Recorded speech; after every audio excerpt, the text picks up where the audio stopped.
Bienvenue encore chez nous, ici à Joy Farm. C'est ici que nous avons installé notre bâtiment d'engraissement de lapins.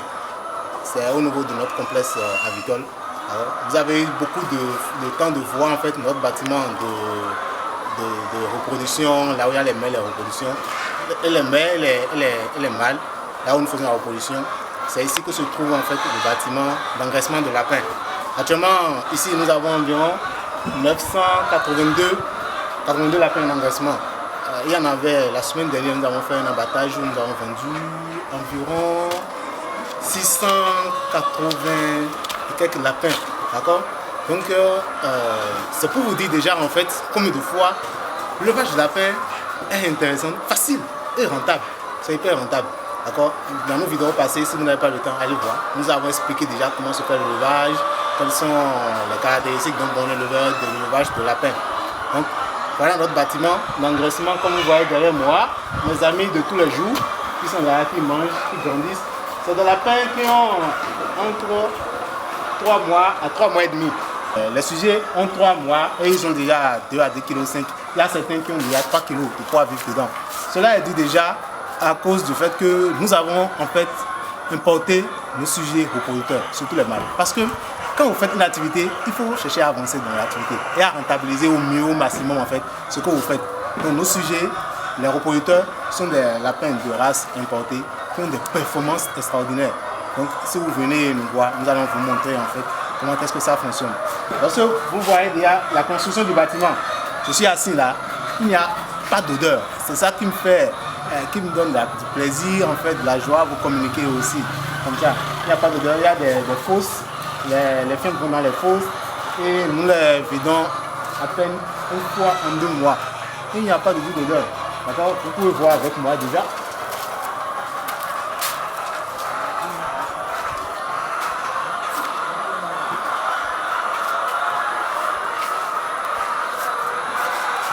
Un lapin de 3 mois, c'est extraordinaire.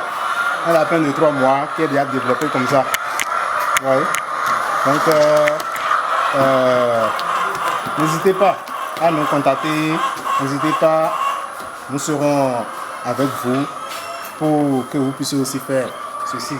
Ce n'est pas du tout compliqué, c'est tellement facile, tout le monde peut le faire. D'accord? Vous pouvez avoir votre élevage de lapin à la maison, n'importe qui peut faire de l'élevage. D'accord? Donc, pour voir avec nous ce que nous avons fait. Et nous allons le faire avec vous aussi. Un lapin de 3 mois qui est comme ça. Vous avez jamais vu. Et c'est vu à Joy Farm. N'hésitez pas aussi à nous contacter pour tout ce dont vous avez besoin en ce qui concerne l'élevage de lapin. Achat de reproducteurs, suivi de l'élevage de lapin. Nous allons vous assister de l'achat, la construction des bâtiments jusqu'au résultat dans l'élevage de lapins, même jusqu'à la commercialisation de vos lapins. Donc n'hésitez pas à être des nôtres avec nous. Nous allons travailler ensemble. Donc comme vous voyez, c'est beau, c'est intéressant et ça fait notre joie. Merci.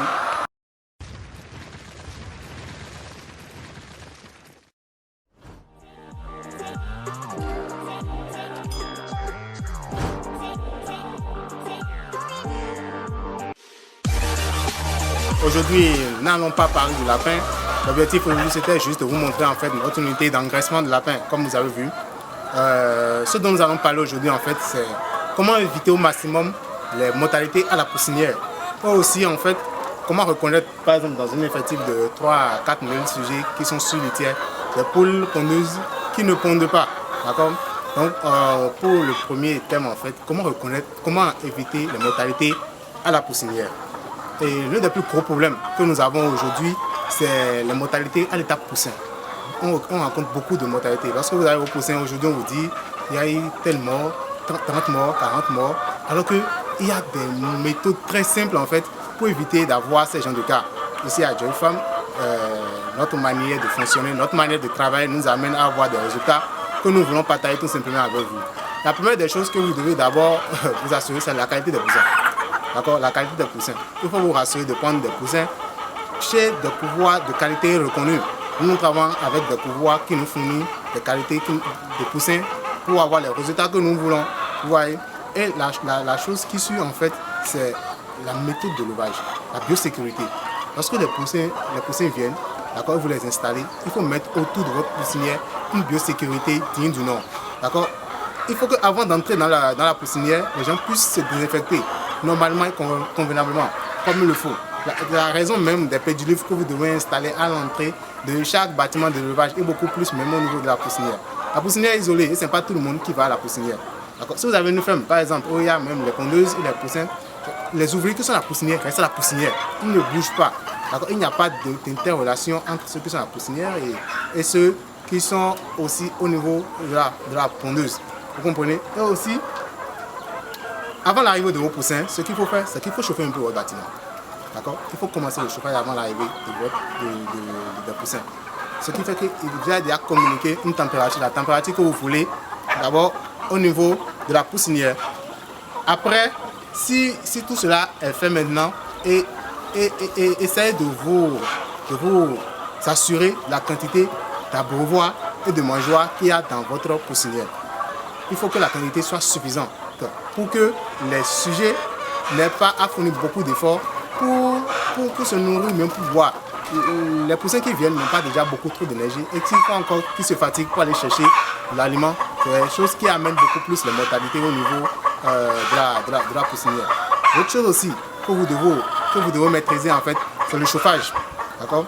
Lorsque vous mettez du charbon en fait dans les éleveuses, nous vous conseillons par exemple de mettre un petit peu une pincée de sel sur le charbon. Ça a deux rôles. D'abord, ça diminue en fait la combustion du charbon. C'est-à-dire si votre charbon doit faire 3 heures pour se consumer complètement, vous pouvez avec ça aller jusqu'à 4 heures et demie. Donc ça ralentit en fait la combustion du charbon. Le charbon ne se consomme pas très vite. Et aussi, le sel diminue la quantité de monoxyde de carbone que dégage le charbon. Lorsque vous brûlez le charbon, ça dégage un gaz qu'on appelle le monoxyde de carbone, qui est toxique aussi bien pour l'homme que pour les poussins. Vous voyez? Donc c'est des réflexes qu'il faut avoir, une pincée de sel là-dedans. Maintenant, lorsque vous êtes au niveau de la poussinière, il faut bien bâcher la poussinière. C'est qu'il ne faut pas que l'air entre dans la poussinière. Il faut pouvoir contenir la chaleur à l'intérieur de la poussinière. Qu'est-ce qui se passe en fait quand il y a les courants d'air? C'est-à-dire lorsqu'il y a une petite ouverture et l'air entre dans le bâtiment, vous remarquez que les poussins fuient en fait et viennent se retrouver au niveau de l'ouverture qu'il y a. Donc, parce que comme l'air entre, ça envoie une fraîcheur au fond du bâtiment là-bas et les poussins viennent dans le sens inverse contre le vent qui entre, qui viennent se regrouper au niveau de l'entrée, là où se trouve l'air. Et avec ça, vous avez des cas d'entassement et de mortalité. C'est des trucs, des petites astuces qu'il faut éviter, qu'il faut vérifier pour éviter forcément la mortalité des poussins. Parce que plus vous évitez la mortalité des poussins, plus vous avez un bon taux à l'entrée en compte, un faible taux de mortalité et une quantité importante de sujets qui entrent en compte. Et plus les sujets sont beaucoup en compte, plus vous gagnez beaucoup. D'accord? Donc c'est important en fait de contrôler cette petite truc que nous avons donné. Aussi, il faut respecter la densité. La première semaine, il faut mettre jusqu'à 50 poussins par mètre carré. Vous voyez? Donc ça ne s'agit pas de donner beaucoup d'espace au sujet. Lorsque vous donnez beaucoup d'espace à l'état poussinière, vous perdez beaucoup. Parce que les poussins vont se mettre à courir n'importe comment. Vous aurez des pertes en termes de poussins. C'est 35 à 50 par mètre carré à la première semaine. D'accord? Et en fonction de chaque semaine, on augmente au fur et à mesure jusqu'à leur donner de l'espace. Donc c'est des choses que vous devez respecter pour pouvoir avoir en fait un bon taux à l'entrée en compte, un faible taux de mortalité à la poussinière. Maintenant, nous allons parler de comment détecter les poules qui ne pondent pas dans un effectif de 3 000 par terre, par exemple. C'est très important. 3 000 sujets vous permettent d'avoir jusqu'à 90 à 100 plateaux d'œufs par jour. Donc il faut que lorsque vous entrez en ponte, d'accord, et vous vous retrouvez peut-être à 70 plateaux ou bien 80 plateaux d'œufs, c'est qu'il y a des poules qui ne pondent pas. Et si ça fait 6 mois ou bien 4 mois et vous êtes toujours avec cette taux de ponte peut-être de 60-70, ce n'est pas intéressant. C'est qu'il y a des sujets qui consomment de l'aliment pour vous et qui ne pondent pas. Donc ce n'est plus forcément rentable. Déjà à ce taux, c'est rentable pour vous, mais vous pouvez encore gagner beaucoup plus. Et le gain, vous le faites chaque jour. Lorsque vous gagnez, lorsque vous calculez ce que vous perdez par jour, en fait, à cause de ces poules qui ne pondent pas, c'est énorme. Donc ce gain, vous pouvez le récupérer si vous arrivez rapidement à détecter les poules qui ne pondent pas. Comment détecter une poule qui ne pond pas? Les poules qui ne pondent pas développent les phénomènes de poules couveuses. C'est-à-dire que les autres poules pondent. Et au lieu d'aller pondre, d'aller pondre aussi à son tour, elle va s'occuper de couvrir les œufs. Et qu'est-ce qui se passe? Lorsque vous ne détectez pas vite, elle contamine rapidement les autres poules qui sont dans le bâtiment. Donc, banalement, vous pouvez vous retrouver de 95% de taux de ponte et vous vous retrouvez à 50 ou bien à moins que ça de taux de ponte. Donc, vous devez avoir l'aptitude de vite repérer les poules qui ne pondent pas et de les sortir du bâtiment. Nous allons vous montrer en fait comment est-ce que vous pouvez vite détecter une poule qui ne pond. Vous allez me suivre dans le bâtiment. Au revoir.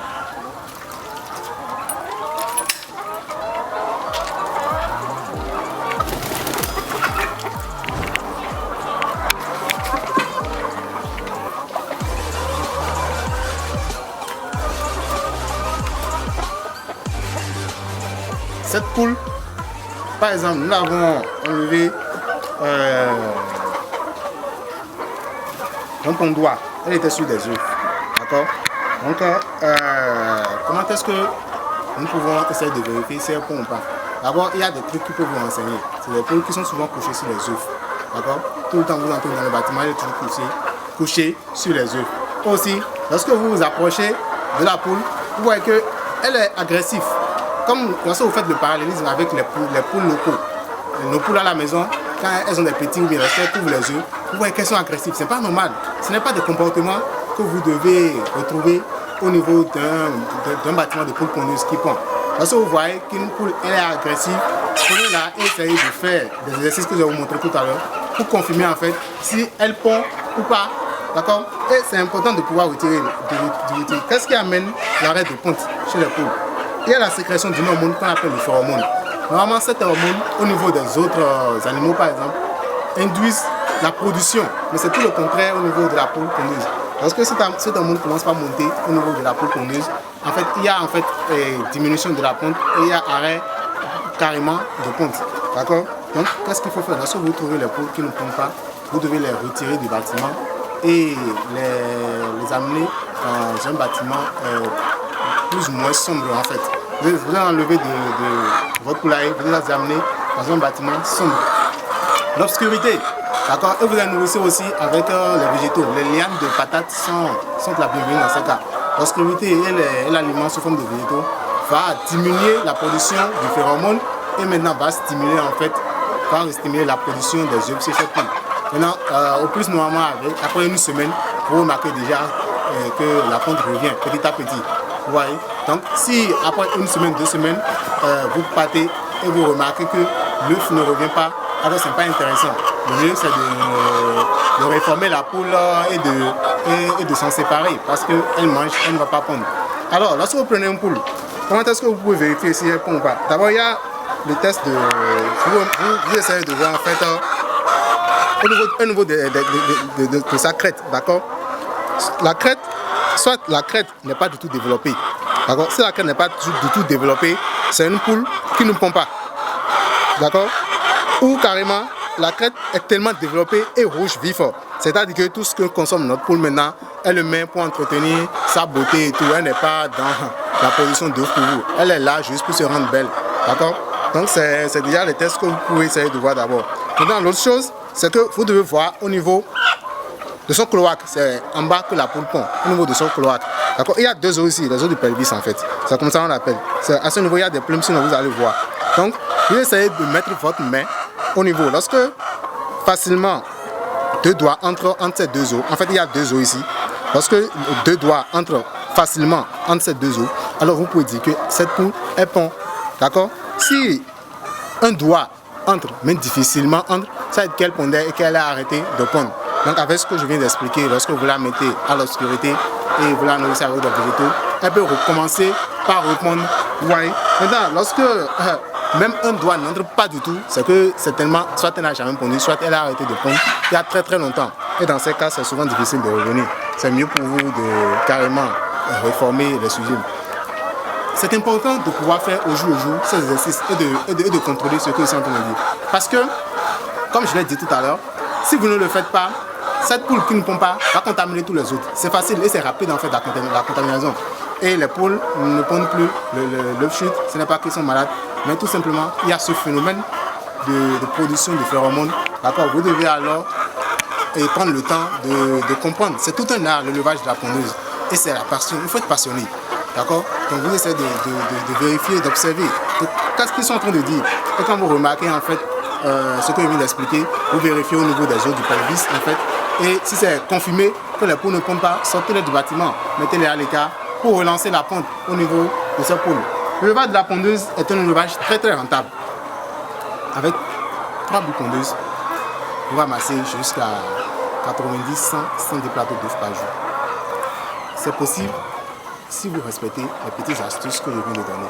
C'est possible si vous respectez ces astuces. C'est possible quand vous contrôlez les poules, celles qui pondent, celles qui ne pondent pas. Quand vous ramassez, quand il le faut, les œufs. Parce que c'est aussi un problème.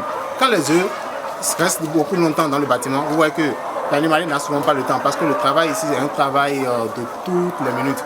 Donc avant qu'il vienne, il ramasse l'œuf, avant qu'il n'aille déposer et revenir, il y a encore plein d'œufs dans le bâtiment. C'est comme ça, parce que la poule ne fait que pondre. Lorsque vous venez dans ce bâtiment, d'accord, vous ramassez l'œuf et 10, 20 plateaux d'œufs. Vous allez au magasin, avant de venir, vous allez voir encore que les poules ont encore déjà pondu plein d'œufs encore dans le bâtiment qu'il faut ramasser. Donc il faut avoir le personnel d'abord, le personnel compétent.